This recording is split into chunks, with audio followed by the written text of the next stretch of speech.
Hey, what's up guys? Dr. G here. So today I'm going to be giving you a very special deck profile of my top 32 Seattle Regionals Tidal Mermail deck. Now, I know you guys have noticed I haven't posted videos up in the past few days, and that's because I've been on vacation in Seattle visiting family. But before I left New York, I decided that maybe I would try and play in the regional in Seattle.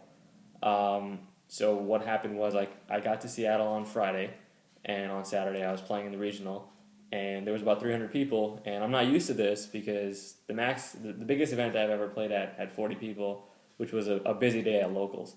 So to play against 300 people was like absolutely spectacular, and also kind of nerve-wracking because I was nervous. It was my first regional. I never played in one before. But with all that said, I did finish in the top 32, which was really exciting. I finished in 27th place, and I played the deck that I love, that I've been playing for the past 5 months, Mermail. Of course, I added some more cards to it and changed some cards around to make it more meta and to make it more competitive. But nonetheless, it still had the Mermail engine and was amazing. So with all that said, let me go into the deck profile real quick, and I'm going to try to keep this video short so I can tell you my matchups and stuff, and be sure to comment, rate, subscribe, and say anything you want. Like, what you think about regionals? Have you played in one?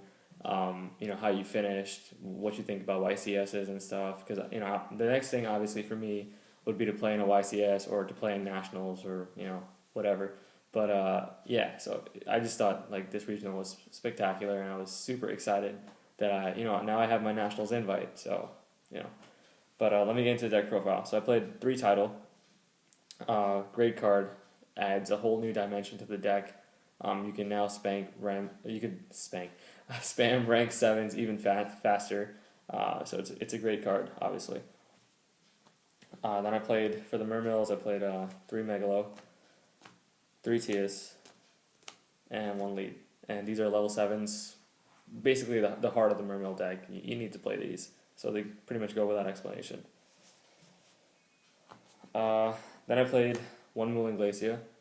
The Mooling Glacia, I really feel like I should cut because I basically never got it off, and it was kind of like a minus card for me. I remember I held on to it in my hand for like almost like 10 turns without even using it or whatever because it was pretty much useless, and I would probably cut it. I played 3 Land, staple, 3 Pike, also staple, and 2 Gund. Now, one thing I would probably change is I would play a 3rd Gund because it gives you that option to spam rank 7s and level 7s even faster if you play a Gund. Because let's say they get rid of your rank 7 and you draw into a Gund, and then you pitch for Megalo and you bring back your Teus, your Lead, your Megalo, whatever. So I would probably bump it up to 3 just to get into my XC plays a little faster. So that's it for the Mermails. For the Atlanteans, I played 3 Dragoons. Oh, sorry, wrong card. 3 Dragoons, 3 Marksmen, and 3 Infantry. Now, Dragoons and Marksmen are pretty staple, but the 3 Infantry is mostly because Evil Storms are really popular, and you need to get over the Ophion. You need to pop the safe zone that they play to protect it, and basically that's what you need to do, and you need to play 3 Infantry for that. So that's why I played 3.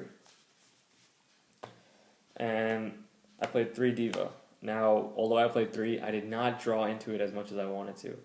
Like, basically, I wanted to see this card every game, but that didn't happen. There were some games I would go, 20 turns in without seeing a Diva, which is, like, kind of ridiculous.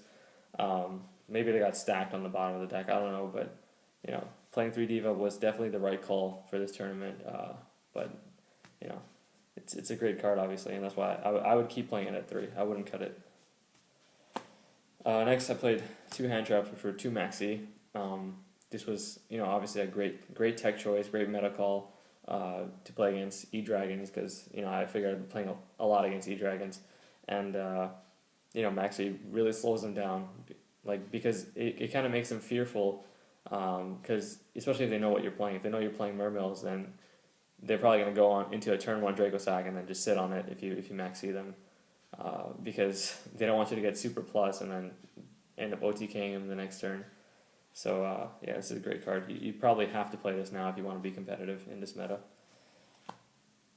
One Heavy Storm, one Monster Reborn, Pot of Avarice, Salvage. Funny story about the Dark Hole. The day of the tournament, I accidentally ended up writing it on my side deck as opposed to my main deck, and that's because I showed up late, so I was a little nervous that I was going to get a match loss or a game loss or something. But regardless, I mean, it was in my side deck, and I kind of missed it a couple of times, but it wasn't so bad without it, but if I could, I would definitely main it, obviously. But yeah, that's why you don't see a Dark Hole here. And the Pot of Avarice and Salvage, despite playing Tidal, I need to play these cards because, I played 33 monsters, and even if you get off Tidal's effect twice, you're still only banishing 12 cards. You still have the other, whatever amount of monsters left to try to get back and utilize again. So, and for the traps, I played 3 Abysphere, staple, 2 Torrential. This is a great card because right now, no meta deck is playing a lot of traps. Like, they're not playing the Starlight Roads. They're not playing, any kind of those cards. That Solemn Judgments. Like, a lot of decks aren't playing Solemn Judgment. So getting a Torrential off is potentially game changing and devastating for your opponent. So that's why I played Torrential. Then I played 1 Breakthrough Skill. This is the meta trap right now. Every single deck, besides probably Spellbooks, is playing Breakthrough Skill, because it's the meta trap. Like, it's so good. You could basically negate somebody's effect twice. You can negate Ophion, they Pandemic, sure. Next turn, you banish it from grave. Now, they don't have another Pandemic to stop it, right? So, it's a great card. And then 3 other tech traps that I added in, because I was worried about the Dragon matchup and other matchups, was 2 Compulse, which were absolutely amazing. Like, I would probably keep this. If I were going to change some traps, I would definitely keep these. And, because they were just so helpful. Like, I remember one time this guy went into Ophion turn 2, and he didn't have a Pandemic, so I just compulsed his Ophion back, and next turn I would TK'd him, which was amazing. And so Compulse is just absolutely great. And the last card I played was Solemn Warning, which was, just for that, Solemn Warning is like a turning point card. Like, if you can get this off, when they're trying to go for a big play, you can potentially turn the game around, because you basically eliminate their resources. So it's a great card. Let me go through the extra deck real quick. Played 1 Gotchi, 1 Trite, 1 Dweller, 1 Shark, 1 Gaia Dragon. I played this so I can attack over the Dracosac tokens and deal damage, especially late game if they're low on life points.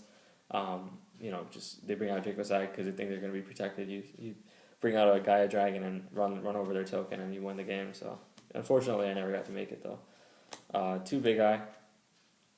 Not as good as I wanted it to be, but I needed to play 2 to protect myself in the Dragon matchup. Because if they steal my Big Eye, I need to have another one to get my Big Eye back and then go off on them. So that's why I played 2. Played 1 Dracosac, never made it. The theory was right.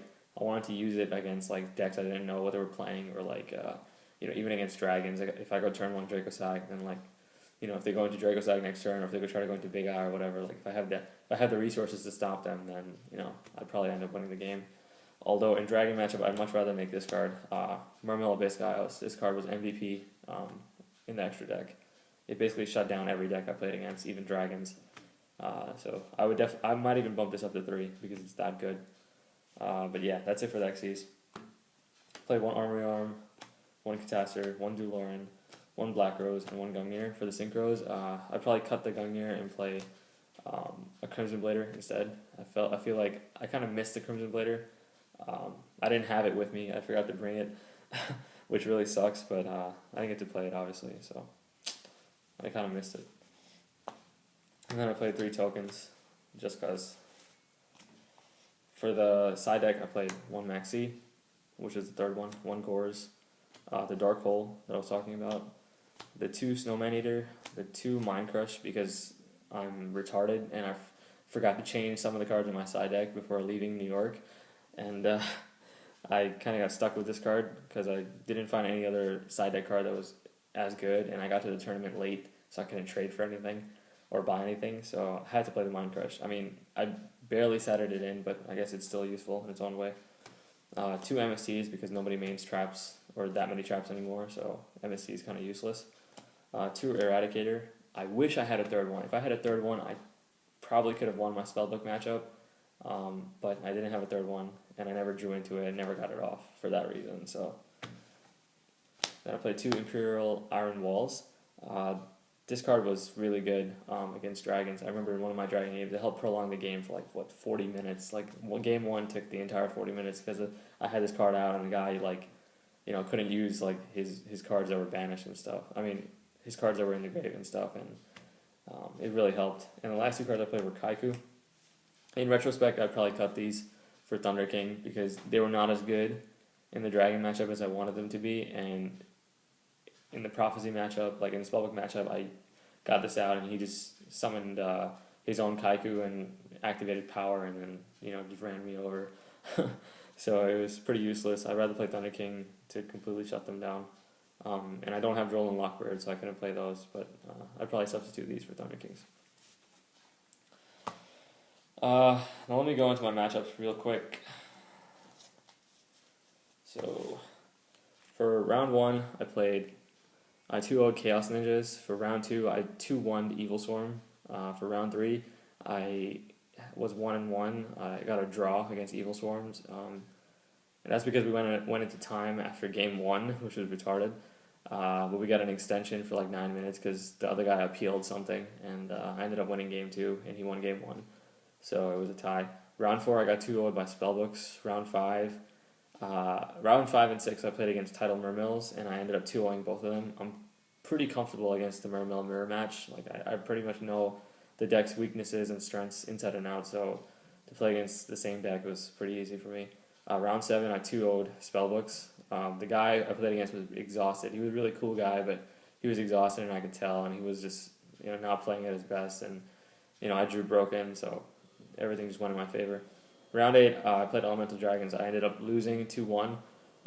The guy tried to cheat me game 2, which was kind of funny, but I ended up winning game 2. I'm pretty sure he did something game 3, he probably stacked or something, because he ended up opening 2 Vanity's Fiends on me, and I was just what the fuck can I do against 2 Vanity's Fiends? And I didn't have the out to it, so. And then round 9, I ended up winning 1-0. The first game went into 40 minutes time, and I ended up winning, which is really weird. But and my final record was 6-2-1, so I ended up top 32ing.